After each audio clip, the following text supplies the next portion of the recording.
Sevganim otam ekan, yalqov qaynukam dastidan dod.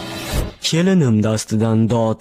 Kelin, bloger kelin, o'g'ri kelin, noshukur kelin, bir kunlik kelin, chilim chekkan kelinchak, ovdir kelin, yolg'onchi kelin, vaysaqi kelin, uddaburon kelin, sayohatchi qaynona kelin, esi past kelin, nafsi buzuq kelin, erkak shoda kelin, erkatoy kelin, o'yin qaroq kelin, ayyor kelin, o'g'ri kelin, bokschi kelin, zolim kelin, diplomist kelin, cho'loq kelin, qo'shni kelin, toparmon kelin, otadan o'g'ilni ayirgan kelin, befarosat kelin, mahrga kelik so'ragan kelin, tuxum yam eplab qovurolmaydigan oliy ma'lumotli kelin, sho'rlikka kerak bo'lgan kelin, oilasini chantaj qilgan yovuz kelin, yan kelin kelganda kelinga atalgan haytli zo'ravonlik kuch qilgan kelin, yuqamoqday kelin. Xolamga kelin bo'lmayman, qishloq qizni kelin qilmayman. Kelinini qulday ko'radigan qaynona kelin qizingdek bo'la olmaydi. Soquv kelin bilan bir uyda yasholmayman, kelinimizni aldab yurgan ekan. Firibgar qaynona kelin, o'rni almashgan qaynona kelin, urushqoq qaynona kelin, la'natlangan oila kelin deydiganlarni kelin bo'lib asli yuzini ko'rdim. Kelinchi deydimi? Narkoman kelin, to'yda tarsak yegan kelin, ona kasb qilgan kelin, bokra chiqmagan kelin, chimildiqdan quvilgan kelin, qaynonasiga tuhmat qilgan kelin, qaynotasini urgan kelin.